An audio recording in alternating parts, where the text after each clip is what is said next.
will not touch the ground. Lives will be made a misery. I'm back and I'm in charge.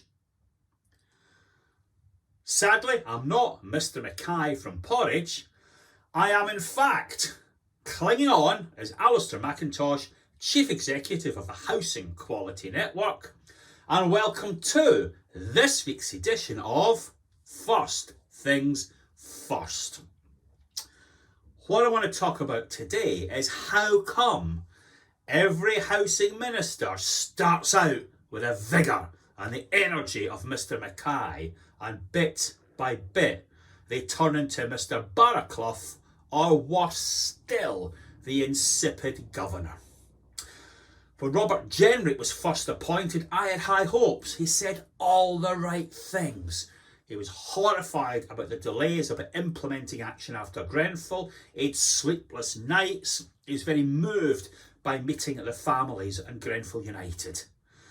And yet last week in the House of Commons, he gave, or was briefed to give, a truly dreadful statement, dripping in complacency. Only 10 people died in house fires in tall buildings last year, only 40 or so in house fires of any sort. Eerily reminiscent of the figures we saw in the run-up to Grenfell.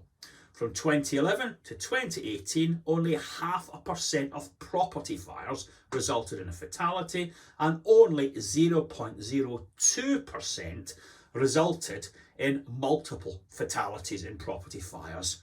Out of sight, out of mind. And we start to think like an actuary, don't we? We dismiss the risk. It's never going to happen. We can go on with the rest of our lives. And that actuarial thinking is why the property industry and the emergency services were left on the hop when Grenfell actually happened.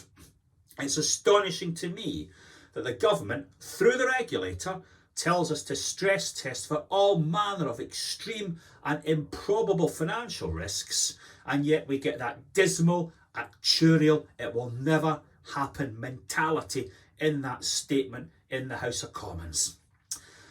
And what was really disappointing about that statement is that with COVID, we've seen all the governments in the UK in their various ways trying to care, and even the housing minister at the weekend did something that shows he has the interests of the public at heart.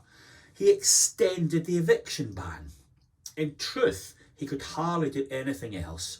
Folk in the private rented sector are having a miserable time, like the rest of us, but maybe more miserable when it's not actually your home, paying a relatively high rent and not having the ability to save. So he extended that eviction ban. I think we will have an eviction ban in the rented sector of sorts for all time. Why? More and more people are renting. They have a big voice electorally, and if the government ignores them, then that spells trouble at the ballot box. In addition to that, when you talk to young people who are influencers, who make policy, who advise ministers, who work for organisations like mine, more often than not, they are renting. It's their voice that's influencing government and other organisations now. I think the private rented sector and the rented sector overall is where we will find our Mr. Mackays of the future. Some of these young people are sharper, faster, quicker, better connected than us. When they have their say, let me tell you, feet will not touch the ground. Thanks for your attention. I'm Alistair McIntosh. Hope to see you if the good Lord spares us next week.